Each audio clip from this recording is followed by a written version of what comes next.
विगतमा भएका सबै ठूला भ्रष्टाचार काण्डको निर्मम छानबिन गर्ने गृहमन्त्री रवि लामिछानेको भनाइ। सांसदको रोस्टमबाट रवि लामिछानेले भने आफ्ना मान्छे छुटाउन दबाब नदिनुहोला। सांसदमा रवि लामिछानेको पहिलो सम्बोधन, सबै भ्रष्टाचारीहरूको छानबिन गर्छौँ।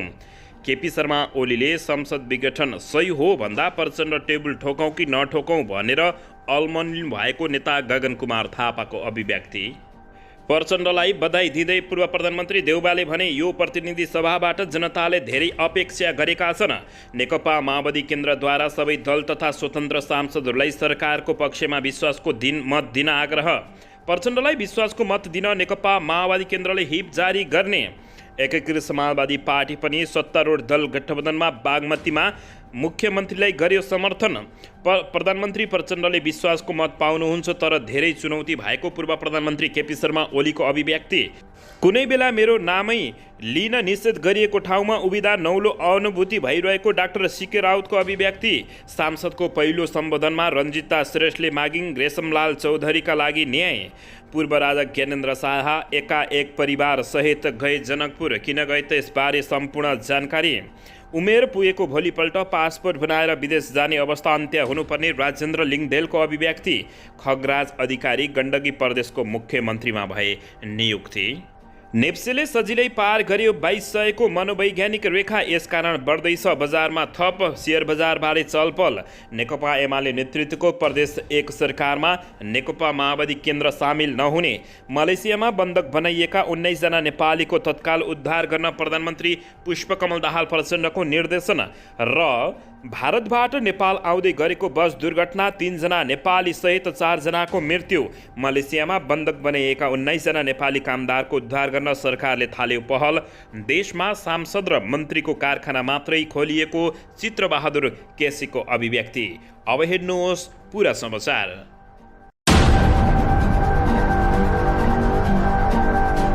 दर्शक महानुभावहरू नमस्कार। नेपाली न्युज टिभीको न्युज बुलेटिन खबरमा यहाँहरूलाई हार्दिक स्वागत छ। सदा झैं आज पनि तपाईहरूमाझ देश तथा विदेशका महत्त्वपूर्ण समाचार अपडेटका साथ उपस्थित भइसकेका छौँ।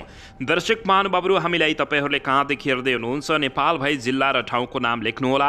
यदि विदेशमा हुनुहुन्छ भने आफू रहेको देशको नाम पनि लेख्न नभुल्नुहोला। र हाम्रो च्यानल नेपाली न्युज टिभीलाई अहिलेसम्म पनि सब्सक्राइब गर्नुभएको छैन भने सब्सक्राइब गर्नुहोला, साथै सँगै रहेको बेल आइकनलाई दबाउन पनि नभुल्नुहोला। आउनुहोस् दर्शक महानुभावहरू, आजको पहिलो तथा विशेष खबरतर्फ लागौँ। दर्शकबिन, राष्ट्रिय स्वतन्त्र पार्टी रासपाका सभापति तथा उपप्रधान एवं गृहमन्त्री रवि लामिछानेले आफ्ना मान्छे छुटाउन कुनै पनि किसिमको दबाब नदिन अनुरोध गरेका छन्। सोमबार पहिलो पटक संसद बैठकलाई सम्बोधन गर्दै अध्यक्ष रवि लामिछानेले सांसदहरूलाई आफ्ना मान्छे छुटाउन कुनै पनि किसिमको दबाब नदिन अनुरोध गरेका हुन्। छातीमा हात राखेर भन्न चाहन्छु, मसँग सम्बन्ध दलबाट अनियमितता हुने छैन। भएको खण्डमा निर्मम कारबाही गर्ने वाचा गर्न चाहन्छु, रवि लामिछानेले भनेका छन्। विगतमा भएका सबै भ्रष्टाचार समेत खोल्ने उनले चेतावनी दिएका छन्। उपप्रधान तथा गृहमन्त्री रवि लामिछानेले कुनै पनि कालखण्डमा भएका भ्रष्टाचारको छानबिन गर्ने बताउँदै प्रतिनिधि सभाको पहिलो बैठकलाई सम्बोधन गर्दै रवि लामिछानेले कुनै पनि किसिमका भ्रष्टाचार काण्डमा सरकार निर्मम भएर प्रस्तुत हुने बताएका छन्। यसअघि भएका तमाम व्यथितिको जवाब नागरिकले खोजेको भन्दै गृहमन्त्री रवि लामिछानेले अब भ्रष्टाचारका ठुल्ठुला काण्ड पुराना फाइल खोल्ने बताएका छन्।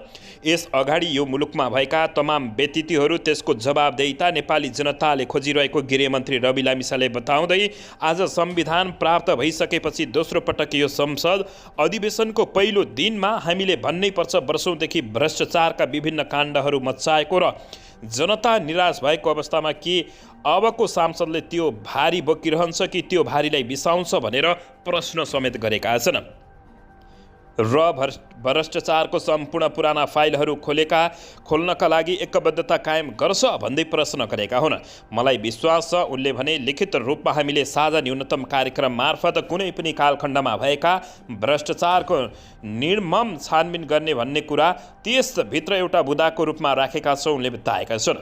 त्यसलाई इमान्दारिताका साथ पालना गरेको अवस्थामा मात्र जनमतको सच्चा सम्मान हुने बताउँदै उनले कुनै पनि कालखण्डमा भएका भ्रष्टाचार त्यसका विरुद्धमा सरकार निर्मम भएर खडा हुने समेत बताएका छन्।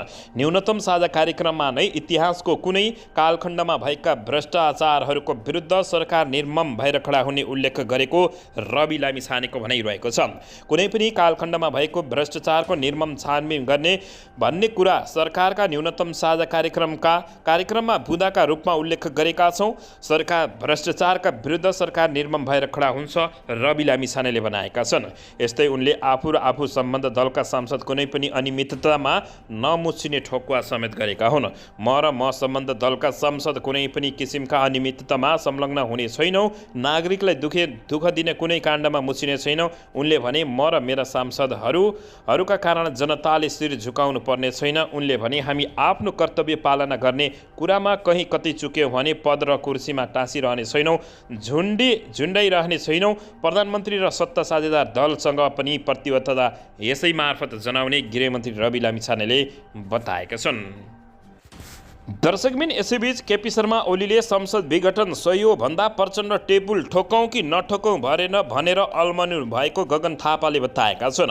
नेपाली काङ्ग्रेसका महामन्त्री एवं सांसद गगन कुमार थापाले सत्ता गठबन्धन धेरै लामो समयसम्म जाने सङ्केत नदेखिएको बताएका छन्। संसद बैठकमा बाहिरिने क्रममा संवाददाताहरूसँग कुराकानी गर्दै गगन कुमार थापाले नेकपा एमाले अध्यक्ष केपी शर्मा ओलीले विगतमा 2 पटक गरेको संसद विघटनको विषयले नै सत्ता गठबन्धनमा बेमेल हुने बताएका छन्। आजको बैठकमा सम्बोधन गर्ने क्रममा नेकपा एमाले अध्यक्ष केपी शर्मा ओलीले सांसद विघटन सोरै आना सही हो भनेर प्रधानमन्त्री पुष्पकमल दाहाल प्रचण्डलाई अप्ठ्यारोमा पारेको बताएका छन्। सांसदभित्र ध्यान दिएर हेरिरहेको छु। केपी शर्मा ओलीले हालको प्रधानमन्त्रीलाई अप्ठ्यारोमा पार्नुभयो। संसद विघटन सोरै आना सही हो भनिरहँदा प्रचण्ड टेबुल ठोकौँ कि नठोकौँ भनेर अलमलमा पर्नुभयो। यो सामान्य कुरा लागे पनि यही कारणले बेमेल हुन सक्छ, गगन कुमार थापाले बताएका छन्। उनले सांसदमा सरकारमा भएका दलहरू एउटै ठाउँमा रहेर बस्नु पनि चुनौती रहेको बताएका छन्। काङ्ग्रेसले भोलि प्रधानमन्त्रीलाई विश्वासको मतको विपक्षमा मत हाल्ने समेत उनले बताएका छन्। दर्शकबिन यसैबीच यता नेपाली काङ्ग्रेसका सभापति एवं प्रधानमन्त्री शेरबहादुर देउवाले यो प्रतिनिधि सभाबाट नेपाली जनताले धेरै अपेक्षा राखेको बताएका छन्। प्रतिनिधि सभाको आजको बैठकमा बोल्दै उनले भने हाम्रो आगामी यात्रा मध्यम र गन्तव्य स्पष्ट हुन जरुरी छ। सङ्घीय लोकतान्त्रिक गणतन्त्रात्मक शासन व्यवस्थाको माध्यमबाट दिगो शान्ति, सुशासन, विकास र समृद्धि प्राप्त गर्नु हामी सबैको साझा लक्ष्य भएको पूर्व प्रधानमन्त्री शेरबहादुर देउवाले बताएका छन्। सभापति शेरबहादुर देउवाले सङ्घीय लोकतान्त्रिक गणतन्त्रात्मक शासन व्यवस्थाको सुदृढीकरण आजको आवश्यकता रहेको बताउँदै यसका लागि नेपालको संविधानको रक्षा र संविधानको भावना अनुरूप यसको कार्यान्वयन अनिवार्य शर्त रहेको उनले उल्लेख गरेका छन्। संविधानको कार्यान्वयनका लागि धेरै नीति र कानुन निर्माण गर्न बाँकी रहेको बताउँदै उनले संविधानको रक्षा र सङ्घीय लोकतान्त्रिक गणतन्त्रात्मक शासन व्यवस्थापनको सुदृढीकरणका लागि त्यस अनुरूपका आवश्यक नीति र कानुन बनाउनु पर्ने आवश्यक समेत पूर्व प्रधानमन्त्री देउवाले औँलाएका छन्। सभापति देउवाले नेकपा माओवादी केन्द्रका अध्यक्ष पुष्पकमल दाहाल प्रचण्ड प्रधानमन्त्री नियुक्त हुनुभएकोमा उनलाई बधाई दिँदै कार्यकालको पूर्ण सफलताको शुभकामना समेत व्यक्त गरेका छन्। आजभन्दा 18 महिना पहिले अप्रत्याशित तवरले विकसित राजनीतिक घटनाक्रममा का बीच काङ्ग्रेससहित नेपाल कम्युनिस्ट पार्टी, माओवादी केन्द्र, नेपाल कम्युनिस्ट पार्टी, एकीकृत समाजवादी पार्टी, जनता समाजवादी पार्टी, नेपाल राष्ट्रिय जनमोर्चाको सहयोग र समर्थनमा म प्रधानमन्त्री नियुक्त भएको थिएँ। उनले भने तत्कालीन अवस्थामा संविधानको भावना बमोजिम प्रतिनिधि सभालाई पूर्ण कार्यकाल कार्य सम्पादन गर्ने सुनिश्चितता गर्नु, स्थानीय तह प्रतिनिधि सभा र प्रतिसभाको निर्वाचन समयमा सम्पन्न गरी देशलाई लोकतान्त्रिक मार्गमा अग्रसर गराउनु मेरो नेतृत्वको सरकारको प्राथमिक जिम्मेवारी रहेको पूर्व प्रधानमन्त्री देउवाले बताएका छन्। दर्शकबिन यसैबीच यता प्रधानमन्त्री प्रचण्डले विश्वासको मत पाउनुहुन्छ तर धेरै चुनौती भएको पूर्व प्रधानमन्त्री केपी शर्मा ओलीले बताएका छन्। नेकपा एमालेका अध्यक्ष एवं पूर्व प्रधानमन्त्री केपी शर्मा ओलीले मङ्गलबार प्रधानमन्त्री पुष्पकमल दाहाल प्रचण्डले विश्वासको मत पाउने बताएका छन्। भोलि प्रधानमन्त्रीले विश्वासको मत पाउनुहुन्छ, म ढुक्क छु, केपी शर्मा ओलीले भने। उहाँलाई बधाई छ तर सँगै सरकारसँगै धेरै चुनौती भएको पनि ओलीले स्पष्ट पारेका छन्। विश्वासको मतमा चुनौती छैन, त्यसपछि धेरै चुनौतीका चुनौती छन् भन्ने म चाहन्छु, उनले भने। सहज अवस्था छैन, केपी शर्मा ओलीले भने। बल्ल बल्ल सरकार बन्न लागेको छ, बिगार्न लाग्यौँ भने बर्बादीतिर जान्छौँ, देश र जनताकै लागि उपयोग गरौँ भनेर काङ्ग्रेसले सम्झाएको बताएका छन्।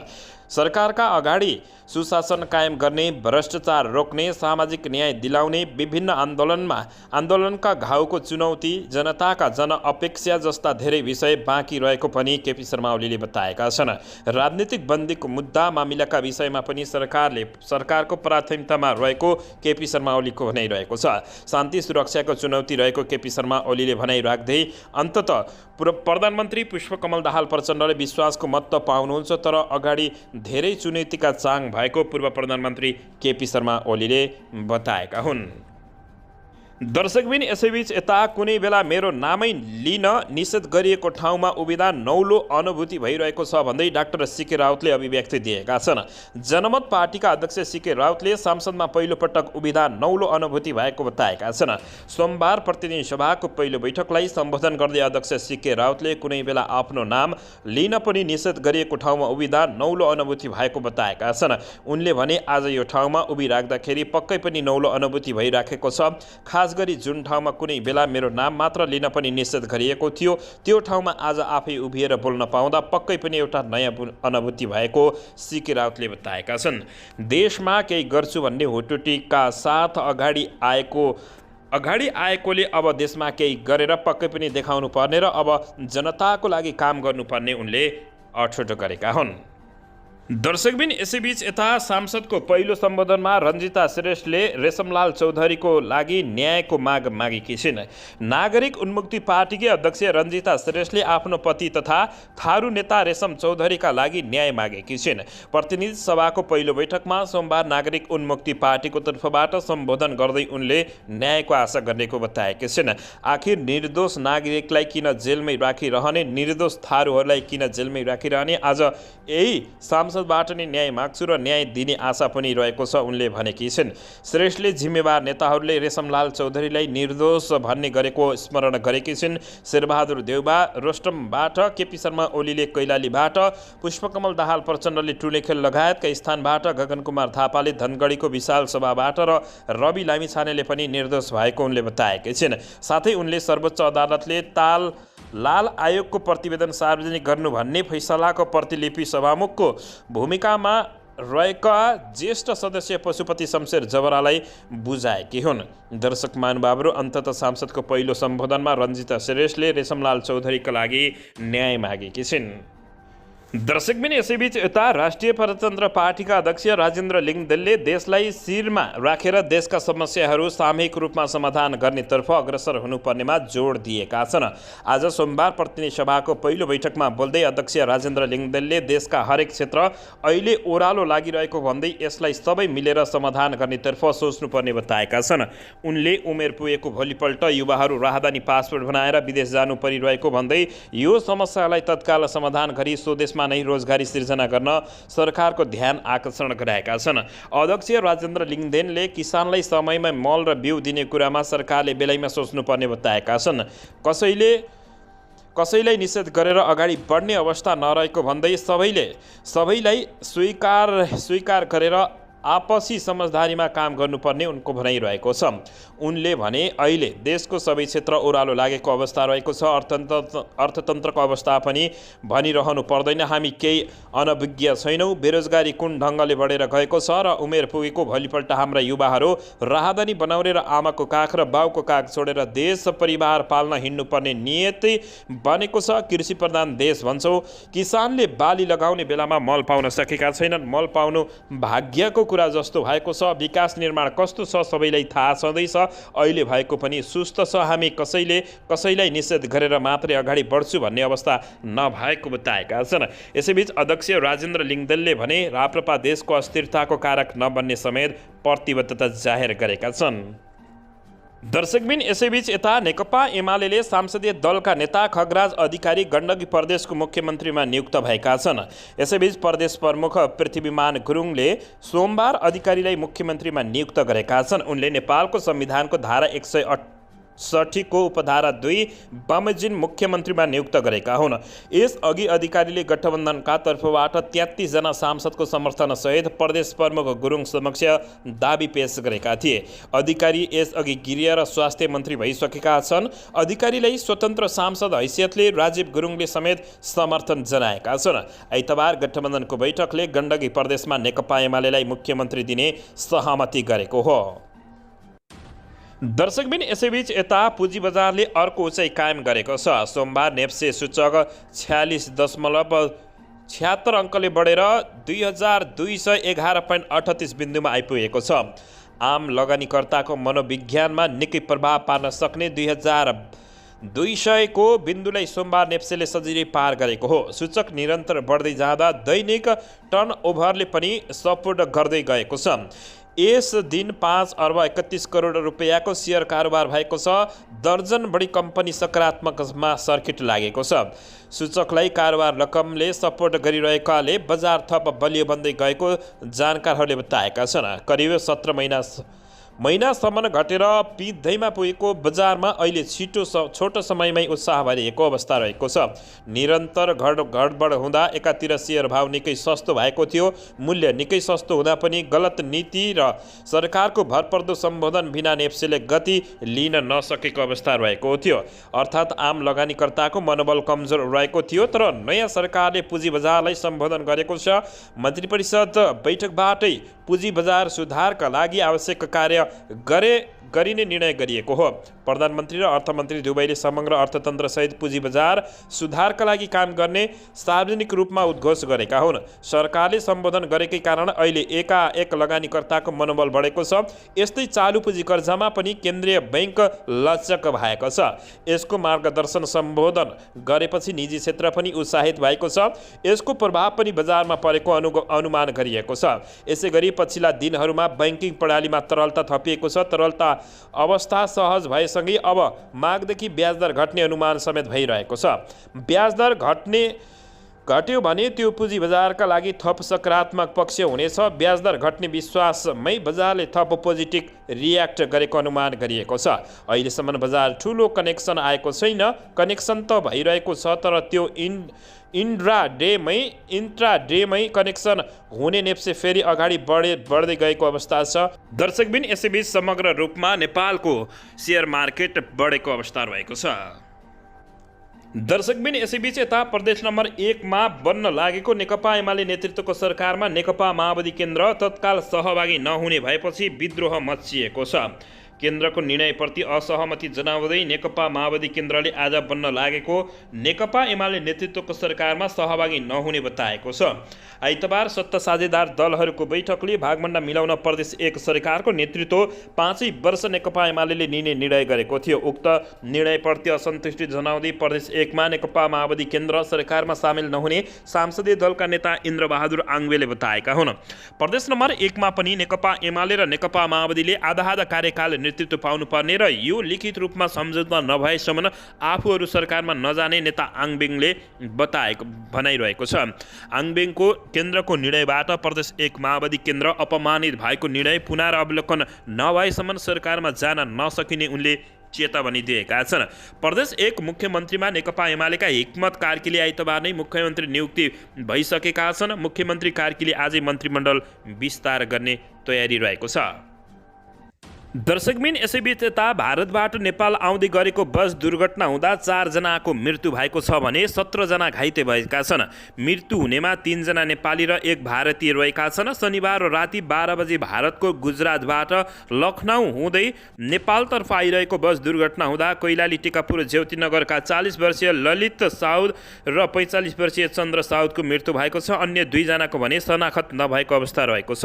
दुर्घटनामा घाइते भएकाहरूको उपचार भइरहेको प्रहरीले जानकारी दिएको छ। दर्शक महानुभावहरू, भारतबाट नेपाल आउँदै गरेको बस दुर्घटनामा परि 3 जना नेपाली सहित 4 जनाको मृत्यु भएको छ। 1 जना भारतीय रहेको खबर प्राप्त भएको छ। दर्शक महानुभावहरू, यसैबीच यता मलेसियामा बन्धक बनाइएका 19 जना नेपालीको तत्काल उद्धार गर्न प्रधानमन्त्री प्रचण्डले निर्देशन दिएका छन्। दर्शकबिन सरकारले वैदेशिक रोजगारीका क्रममा मलेसियामा बन्धक बनाइएका 19 जना नेपालीको उद्धार गर्न पहल गरेको छ। वैदेशिक रोजगारीको सिलसिलामा मलेसिया पुगेका उनीहरूलाई विगत 8 दिनदेखि बन्धक बनाइएको समाचारहरू सार्वजनिक भएपछि प्रधानमन्त्री पुष्पकमल दाहाल प्रचण्ड तथा मन्त्री परिषदको कार्यालयले अवस्था बुझेर उद्धार गर्न पहल गर्न निर्देशन दिएको छ। प्रधानमन्त्री पुष्पकमल दाहाल प्रचण्डले यो विषय गम्भीर भएकाले तत्काल उद्धारका लागि आवश्यक सबै पहल गर्न मुख्य सचिव शङ्कर दास बैरागी मार्फत सम्बन्धित निकायलाई निर्देशन दिएको प्रधानमन्त्रीका प्रेस संयोजक सूर्य किरण शर्माले जानकारी दिएका छन्। वैदेशिक रोजगारीका लागि मलेसिया पुगेका उनीहरूलाई एजेन्टले स्थानीय केलाङ सहरको एक भवनमा लगेर बन्धक बनाएको भिडियो सार्वजनिक भएको छ। सम्झौता अनुसारको काम नदिई अन्य काम गर्न दबाब दिएर कम्पनीले ज्यादती गरेको समेत उनी पीडितहरूले जानकारी दिएका छन्। कम्पनीको दबावका विरुद्धमा आवाज उठाउँदा आफूहरूमाथि कुटपिट समेत भएको उनीहरूको गुनासो रहेको छ। कम्पनीबाट निकालेर एउटा भवनको कोठामा राखिएको र आफूहरूलाई बाहिर निस्किन समेत नदिएको र निस्किन नभनिएको र अल्पत्र पारेको श्रमिकको भनाइरहेको छ। बन्धक बनाइएका श्रमिकले तत्काल उद्धार गरेर नेपाल फर्काउने व्यवस्था मिलाउन सरकारसँग माग गरेसँगै प्रधानमन्त्री पुष्पकमल दाहाल प्रचण्डले ठाडो निर्देशनमा यस्तो काम गरिएको छ। दर्शकबिन यसैबीच यता देशमा सांसद र मन्त्रीको कारखाना मात्रै खोलिएको चित्रबहादुर केसीले बताएका छन्। राष्ट्रिय जनमोर्चाका अध्यक्ष चित्रबहादुर केसीले सङ्घीय शासन प्रणाली देशको अर्थतन्त्र ओह्रालो लागेको बताउँदै प्रतिनिधि सभाको जारी बैठकलाई सम्बोधन गर्दै उनले भएका कर कारखाना बन्द गरेर मन्त्री र सांसदहरूको सङ्ख्या बढेपछि देशको अर्थतन्त्र बिग्रिएको बताएका छन्। सङ्घीय लोकतान्त्रिक व्यवस्थापछि देश स्विजरल्यान्ड हुन्छ भनेर संविधान बनाउँदाको बखत पनि खाँदै वकालत गरेको सुनेको थिएँ, भयो त भन्दै प्रश्न गरेका छन्। उनले भने देशमा उद्योग कल कारखाना खोल्नु नपर्ने, भएका उद्योग कल कारखाना निजीकरण गर्ने, कारखाना सङ्घीय प्रणाली अनुसार खोलिएको भनेको मन्त्री र सांसदहरूको मात्रै भएको उनले बताएका छन्। यसैबीच देशमा मन्त्री र सांसदहरू धेरै हुँदा अर्थतन्त्रले धान्नै नसक्ने भन्दै उनले अब सङ्घीयता नटिक्ने दाबी गरेका छन्। घुस खानु र भ्रष्टाचार गर्नु नैतिक अधिकार जस्तो भएको भन्दै अध्यक्ष केसीले गणतन्त्र